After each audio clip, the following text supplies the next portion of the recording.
La innovación ambiente invita a analizar el medio físico y los riesgos relacionados como base para formular modelos de ordenamiento territorial que reconocen la estructura ecológica principal como soporte vital para las actividades humanas.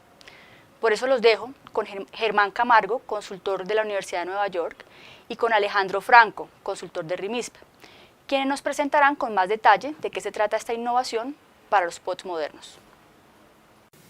Hola, mi nombre es Germán Camargo, yo soy el especialista ambiental de la Universidad de Nueva York. Estoy a cargo de presentarles el componente urbano de la propuesta de innovación ambiental.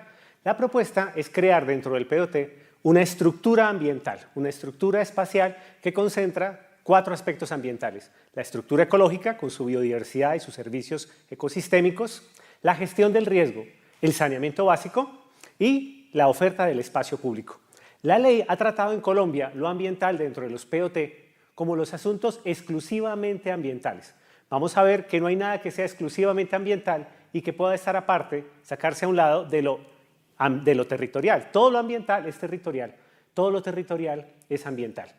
La mejor forma es concentrarse en aquellas áreas que nos van a ofrecer esas funciones. Y como son las mismas áreas de la estructura ambiental las que concentran la gestión del riesgo, las que concentran la biodiversidad, por donde van las redes del saneamiento y donde está la oferta del espacio público, sobre todo el espacio público verde, tanto en lo urbano como en lo rural, vamos a hablar de una sola estructura ambiental que atienda a todas esas necesidades. En la propuesta de crear una estructura ecológica, algunos planes de ordenamiento territorial lo han intentado, pero hemos encontrado varios problemas. Primero, que no se ha creado un sistema integral en el territorio, sino que se tiene una serie de áreas protegidas fragmentarias. ¿Cuál es la propuesta? Crear una estructura ambiental continua, interconectada a través del territorio. Muchos de los espacios que se consideran como de valor ambiental en realidad son los espacios residuales, que han quedado dentro de lo rural o dentro de lo urbano sin ningún uso, sin ningún valor, y como espacios residuales se destinan a la conservación. La propuesta es identificar los espacios que son ambientalmente valiosos, donde realmente están los valores de conservación, donde están los servicios ecosistémicos. También se ha caído en crear una serie de espacios que están separados del hábitat humano, tienen que estar separados de la acción humana. Y lo que estamos diciendo es no, la estructura ambiental es parte de cada uno de los usos, es parte de las otras estructuras del territorio, está dentro de los asentamientos humanos, está dentro del espacio público. Se han hecho figuras de conservación, sobre todo excluyentes, estrictas, que no permiten el disfrute, áreas excluyentes de las personas, de la actividad humana, de cualquier posibilidad de aprovechamiento económico. Lo que planteamos son áreas que estén mezcladas con diferentes posibilidades de uso, que se defiendan gracias al uso, que se defiendan gracias a la apropiación que hacen las personas, no que queden aisladas de las personas. Se han planteado áreas que están desarticuladas de los sistemas de soporte ambiental, de modo que cuando en los POTs se plantean las áreas de la estructura ecológica, después toca plantear dónde está el espacio público y por dónde pasan las redes o las instalaciones del saneamiento básico, por dónde van las aguas residuales, por dónde van los residuos sólidos. Si ya teníamos una estructura ambiental, ¿por qué no he resuelto eso? La idea es, tenemos un sistema integral por donde van todas estas redes y que nos enlaza todos estos espacios. Áreas excluyentes de la habitación, de la actividad económica, del uso público. Aquí lo que estamos hablando es al contrario, de integrar a las comunidades locales, a los propietarios, a los actores privados, a las diferentes actividades económicas en la construcción de esa estructura ecológica. Y también se cae en el error, hemos encontrado, de áreas que no tienen una jerarquía, que no tienen una clasificación clara. Lo que estamos proponiendo es un sistema que tenga jerarquías.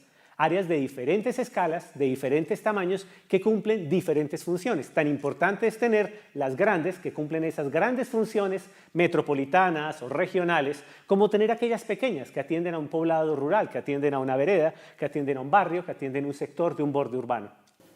Las prioridades de un plan de ordenamiento territorial son el desarrollo económico, el bienestar social y la sostenibilidad ambiental. Pero la sostenibilidad ambiental, para que no quede simplemente en palabras, debe traducirse en objetivos más claros. ¿Cuáles son los objetivos de la sostenibilidad ambiental en el POT?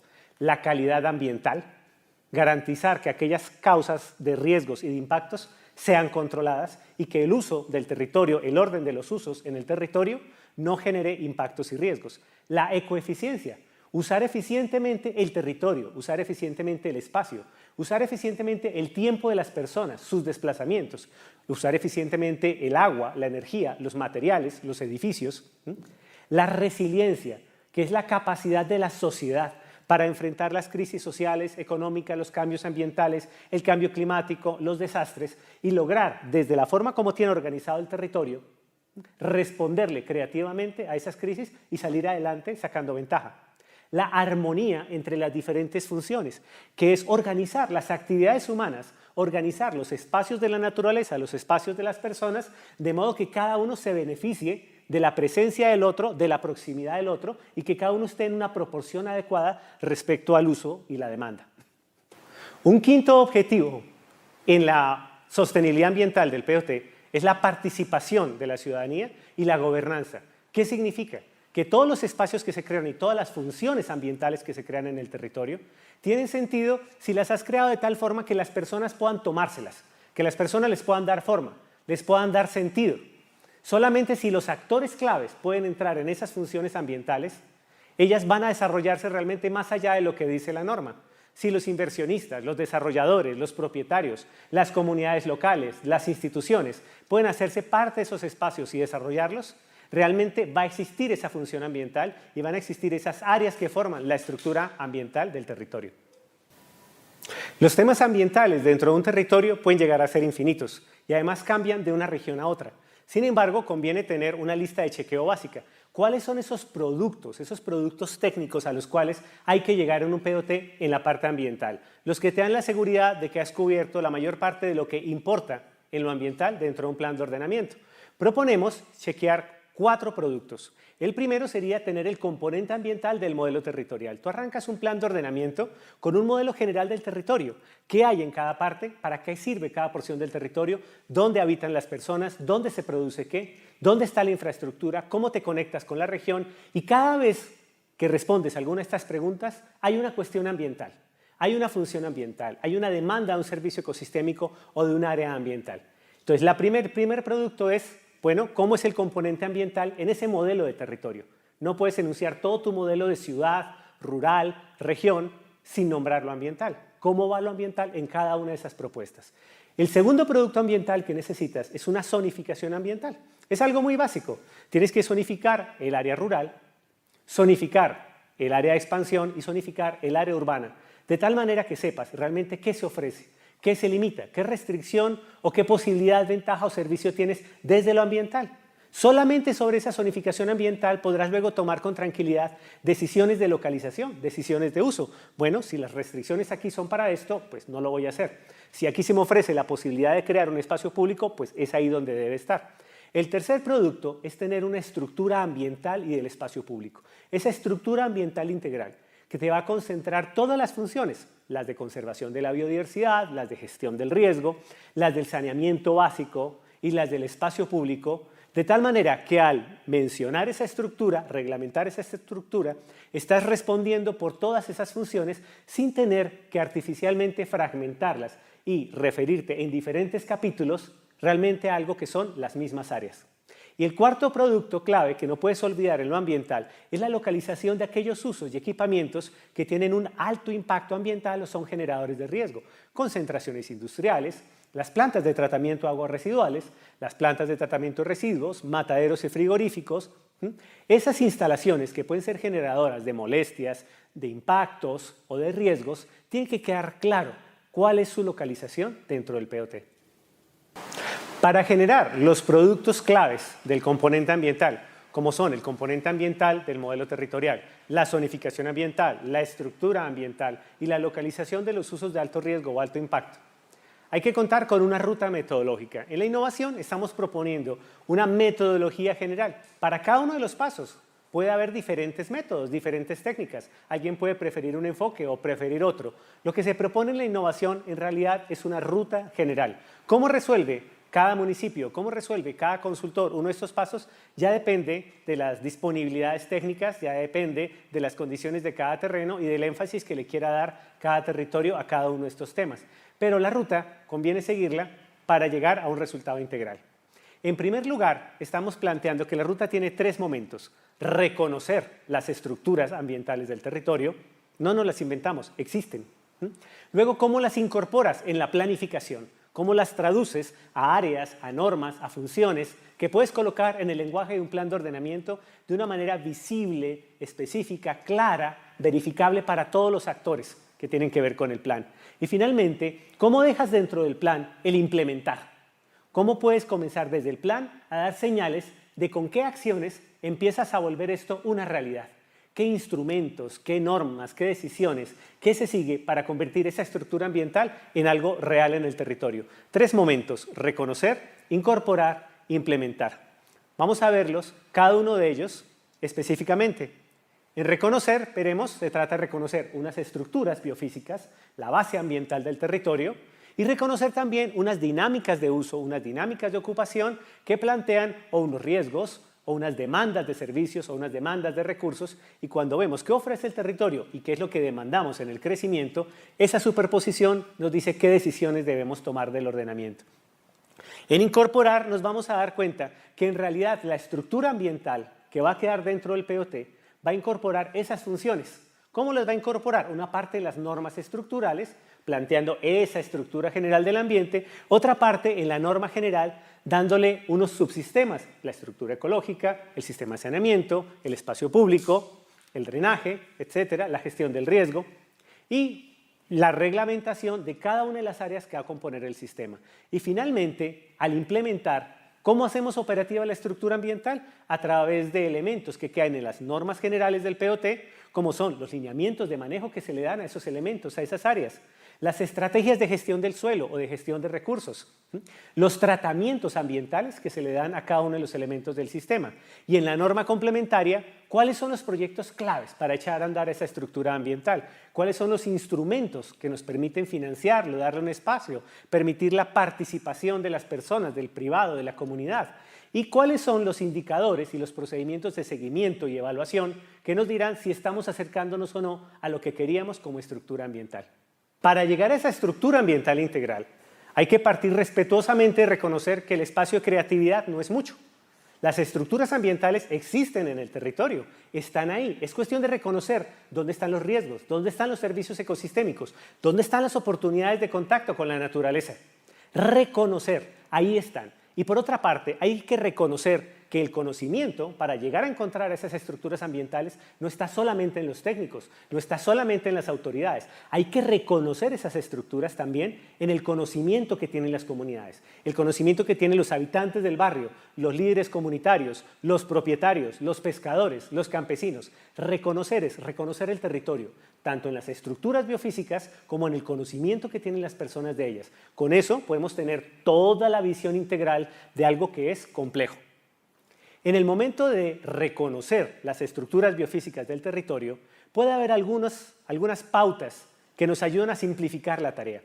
En el caso de los emplazamientos urbanos, se trata de reconocer sobre qué tipo de ambiente están nuestras ciudades y sobre qué tipo de ambiente están creciendo. ¿Dónde están esas áreas donde nos expandimos en forma densa o en forma dispersa? Donde hay un crecimiento urbano, suburbano o periurbano. Reconocer qué tipo de ecosistema es nuestro emplazamiento urbano. Dentro del manual de la innovación hemos planteado una clasificación muy simple de lo que son los típicos emplazamientos urbanos colombianos. Y encontramos que hay 5 emplazamientos básicos: las ciudades que están localizadas en valles, las ciudades que están localizadas en terrazas, las ciudades que están localizadas en el pie de monte de una serranía o de una cordillera, las ciudades que están en las llanuras de los ríos y las ciudades costeras.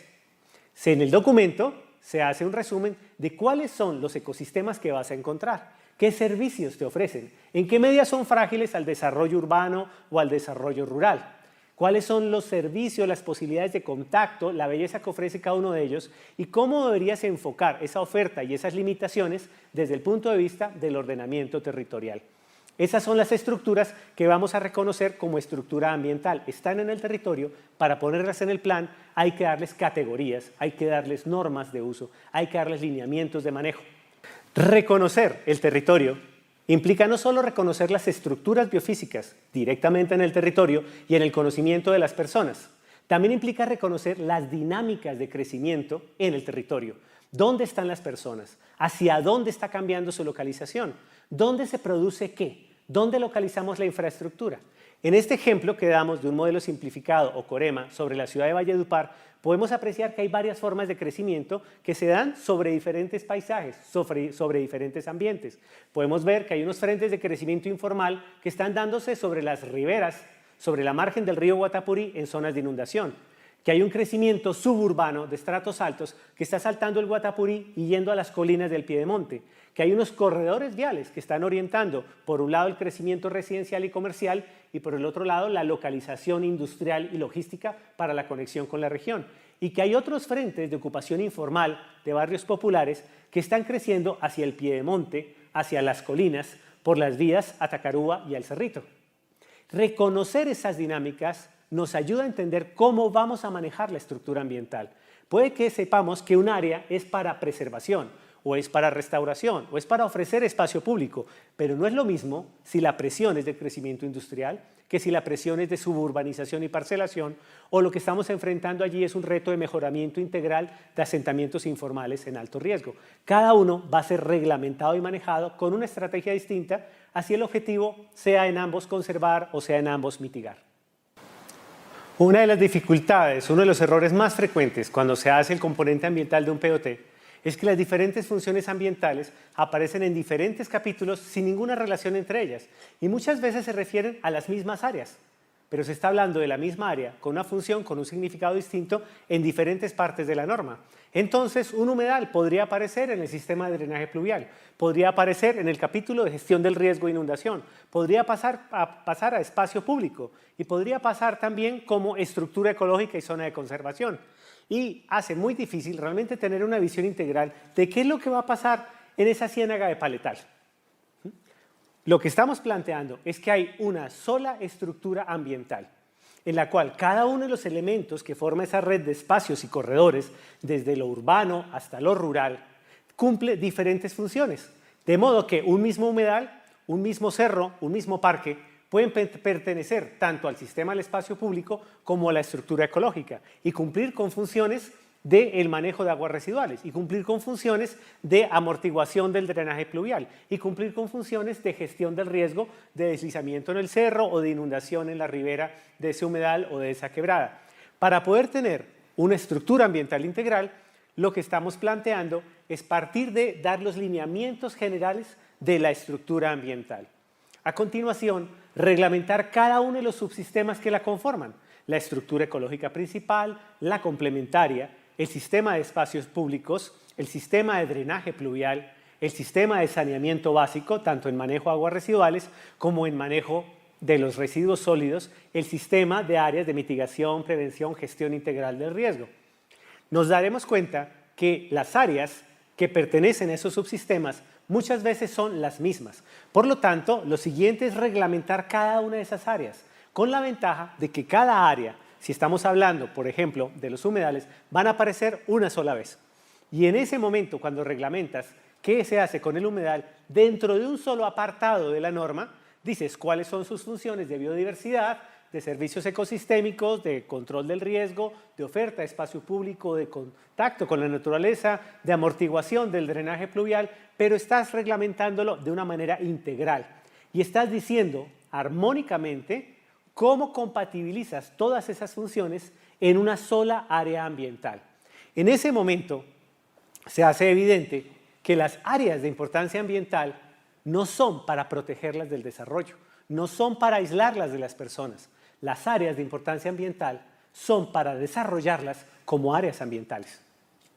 Existe la falsa idea de que lo ambiental en el ordenamiento territorial es un compartimento estanco.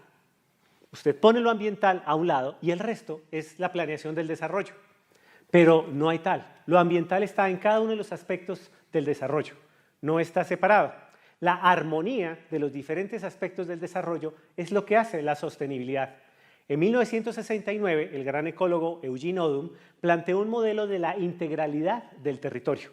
Y dice, en el territorio no solamente debería haber áreas muy bien conservadas, también deberían estar en equilibrio espacialmente con las áreas donde viven las personas, las áreas donde se produce, donde está la infraestructura, las áreas que combinan tanto el uso como la conservación y las llamamos multiuso, pero en medio de eso debe haber una serie de áreas que están en recuperación, porque siempre va a haber algo que se deteriore, siempre va a haber algo que se está degradando, por lo tanto siempre va a haber una parte del territorio que está en restauración.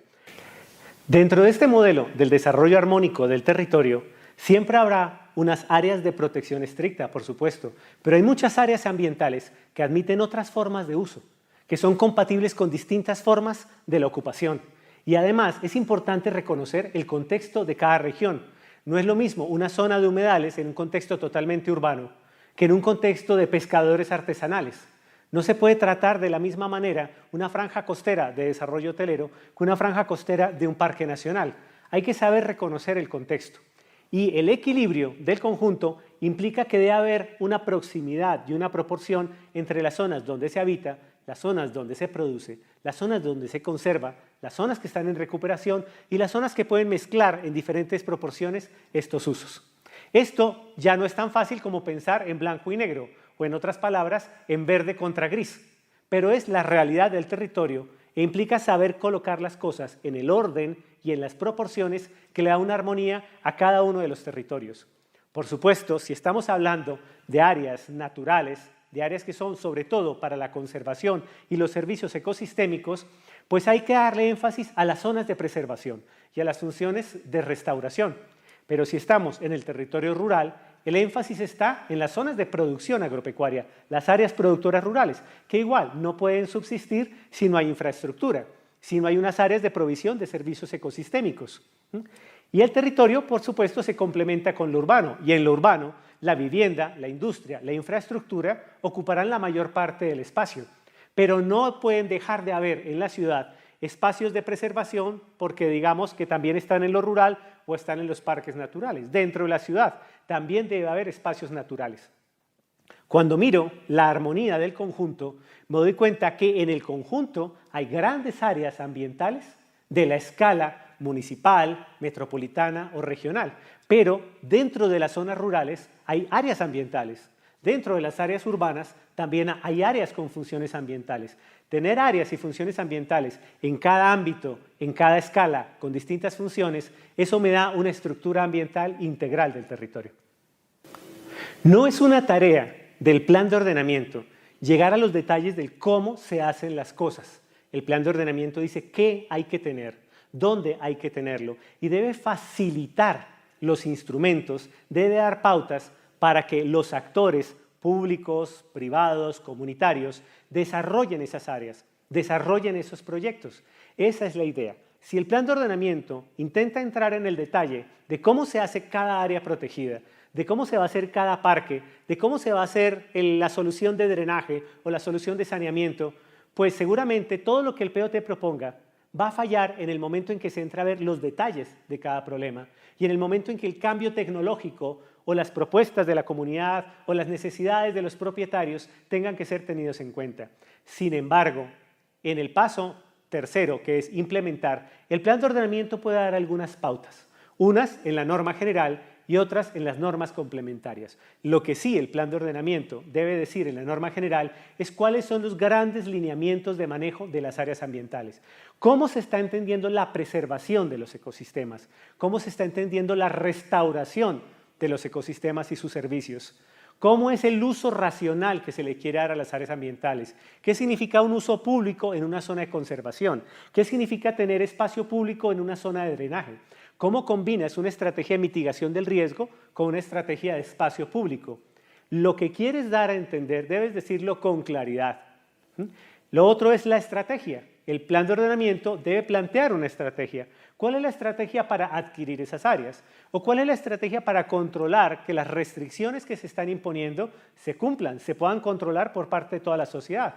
¿Cuáles son las transacciones que se plantean en esa estrategia con el propietario, con la comunidad? ¿Qué ganas tú? ¿Qué gana él? ¿Cómo aportan todos? ¿Cuáles son las zonas que se pueden conservar por una estrategia pasiva? Porque sencillamente no tienen tanta presión. Y finalmente, ¿cuál es la relación que tienen esas áreas ambientales con los diferentes tratamientos del plan de ordenamiento? Si no dices cómo cambia esa conservación o esa mitigación, ese servicio ecosistémico, si estás en el tratamiento de expansión, o si estás en un tratamiento de consolidación, o si estás en un mejoramiento integral, no se va a entender realmente cómo eso se traduce en lineamientos para esos planes, para esos proyectos. Y en el área rural tienes que tener en cuenta que si no hay tratamientos, sí están las categorías del decreto 3600 de 2007. Cómo esos mismos objetivos de conservación o esas áreas protegidas o esas áreas productoras van si están en el suelo de desarrollo restringido, si están en el entorno de un centro poblado rural, si están en un área protegida o si están en un área rural productora. Con respecto a la norma complementaria, es importante dejar claros cuáles son los proyectos que van a echar a andar esa estructura ambiental. Y los proyectos que los echan a andar son los proyectos modelo. Son los proyectos que ponen más allá de las palabras, en hechos concretos, qué es lo que se quiere hacer. Dan una realidad que lo demuestra.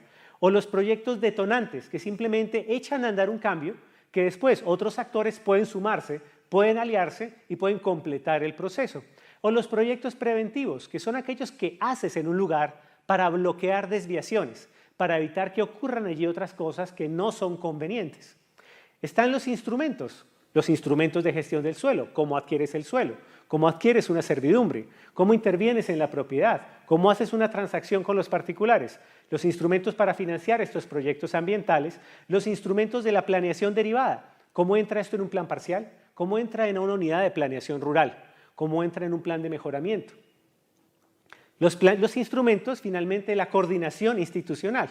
En el plan de ordenamiento debes asignar responsables. ¿Quiénes son responsables dentro de la estructura municipal? ¿Cómo son los mecanismos con los que te coordinas con los municipios vecinos? ¿Cómo son los mecanismos con los que te coordinas con la autoridad ambiental regional, con el departamento?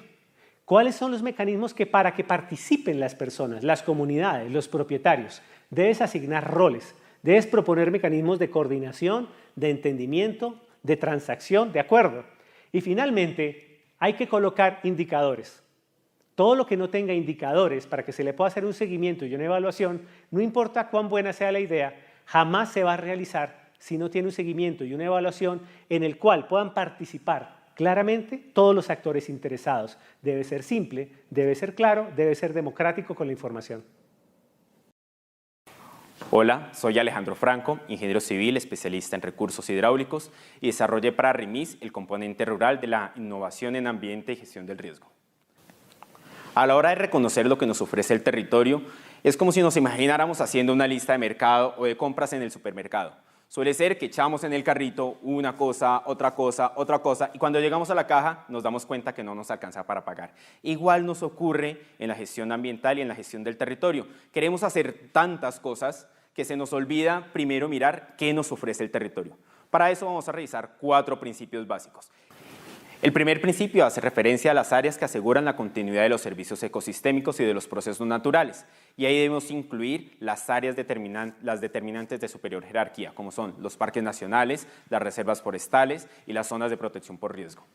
El segundo principio hace relación a las zonas que me aseguran la oferta de servicios ecosistémicos y debemos incorporar ahí por lo menos las zonas con altas pendientes, las zonas con cobertura vegetal especial, las cuencas abastecedoras de los acueductos rurales o de los acueductos municipales, los distritos de riego y toda aquella infraestructura asociada a servicios públicos. El tercer principio trata de reconocer que un municipio no es un territorio aislado, sino que los territorios son continuos, que hay muchas cosas que no solo son de mi municipio, sino que tienen que ver con los municipios vecinos e incluso con los departamentos vecinos y las cuencas vecinas. Entonces debemos identificar las zonas de interconexión entre una región y otra. Y finalmente el cuarto principio hace relación a las zonas de protección por riesgo, donde debemos considerar por lo menos las zonas de remoción en masa, las zonas de deslizamiento, las zonas de avenidas torrenciales, las zonas de inundaciones y donde pueden ocurrir incendios forestales. Todos estos elementos no se pueden ver aislados, sino que debemos espacializarlos en el territorio y para eso vamos a ayudarnos de cartografía, la cual puede ser el resultado de un trabajo meramente técnico a través de especialistas en cada una de las áreas o puede ser el resultado de un trabajo con las comunidades que nos ayudarán a identificar aquellos sectores que son valiosos para la oferta de servicios ecosistémicos o aquellos sectores que nos generan algún riesgo o donde se presentan los detonantes para las inundaciones, las avalanchas o los incendios. Al hablar de servicios ecosistémicos, uno se preguntará, ¿servicios ecosistémicos? ¿Quién me los vende? ¿A quién se los compro? Y la razón es muy sencilla. Uno no puede pensar en un municipio sin pensar en quién me va a ofrecer o de dónde voy a captar el agua. No podemos pensar en las zonas de agua, en la descarga de aguas residuales sin pensar a qué fuente se lo voy a vertir y hacia dónde va a ir esa agua. Es decir, servicios ecosistémicos es lo que me ofrece el territorio para mi bienestar y para el desarrollo de mis principios o mis objetivos de desarrollo. Para concretar el tema de la oferta de servicios ecosistémicos, vamos a tomar como ejemplo el municipio de Acacías en el departamento del Mepta y vamos a ir haciendo una superposición cartográfica de cada una de las capas. Primero, la zona de nacimientos y manantiales, los cuerpos de agua con sus zonas de ronda, seguidamente el sistema orográfico. Y en este caso hace relación específicamente a las pendientes. Y es reconocer que en zonas de ladera o en zonas de alta pendiente, pues no podemos colocar cualquier cultivo o cualquier uso de suelo. También tenemos que tener en cuenta el sistema edáfico, es decir, las características físicas y químicas del suelo. Y debemos reconocer que hay suelos que se agotan a los 3 años después de poner un cultivo, mientras que hay suelos que me dan durante muchos años y me sostienen la productividad. Y no podemos soportar nuestro modelo de desarrollo y tener una gran zona de monocultivos o de desarrollo agropecuario en suelos que a los 3 años se van a agotar. Debemos también tener en cuenta la vocación de los suelos y es decir, sencillo, no todos los suelos están hechos para todo. Así como no todos somos carpinteros, ni todos somos docentes, ni todos somos ingenieros, los suelos también tienen una vocación, tienen unas potencialidades y el éxito del modelo de ocupación se basa en buena medida que pongamos las cosas en el lugar apropiado. También debemos considerar claramente las cuencas abastecedoras de los acueductos, tanto el municipal como los rurales. No podemos olvidarnos de las comunidades rurales y de sus sistemas de abastecimiento. Debemos incluir las zonas de drenaje y las rondas geomorfológicas y las rondas de inundación de cada uno de estos cuerpos de agua.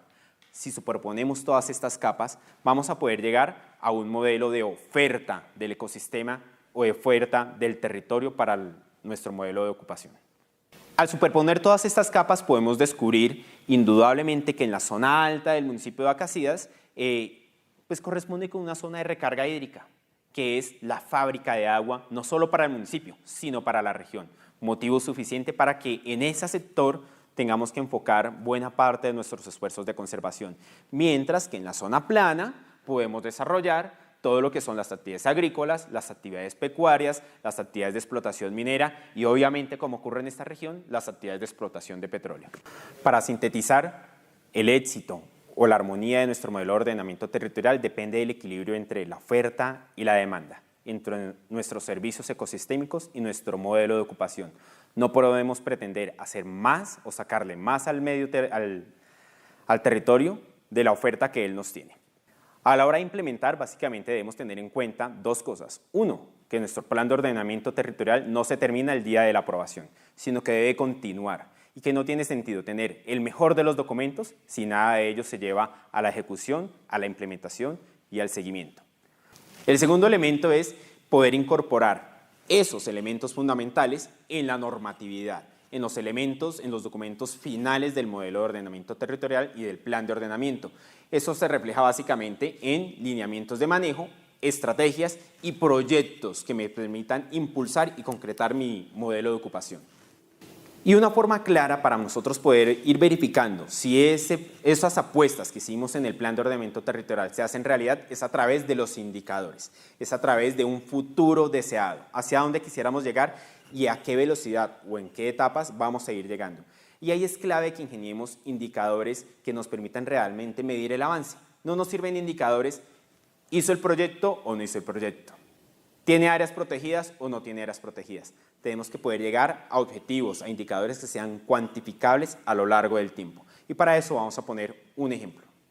Este ejemplo hace relación al índice de regulación hídrica, que lo que me mide básicamente es cuánta agua de la que cae en invierno es capaz de almacenar la cuenca y descargar en verano. Cuando en una cuenca el índice de regulación hídrica va disminuyendo, lo que me está indicando es que la cobertura vegetal en esa cuenca pues se está deteriorando y quisiéramos revertir ese proceso. Entonces, si vemos este indicador, tiene una valoración numérica que traducimos en una descripción. Y esa descripción nos va a indicar cuáles son las medidas a tomar y si vamos avanzando en nuestro objetivo o por el contrario, vamos aumentando el rezago. Para retomar, entonces, quisiéramos dejar las ideas centrales de esta innovación. Reconocer, incorporar, implementar. Reconocer qué tenemos, cuál es nuestro modelo de ocupación, qué estamos haciendo en el territorio. Segundo, incorporar en nuestra estructura ecológica principal la lista de mercado, ¿sí? Y las restricciones que nos impone el territorio. Hacer nuestro balance entre la oferta y la demanda. Y finalmente, implementar. De nada nos sirve el mejor de los planes de ordenamiento territorial si nada de eso se puede ejecutar y si nada de eso se le realiza seguimiento.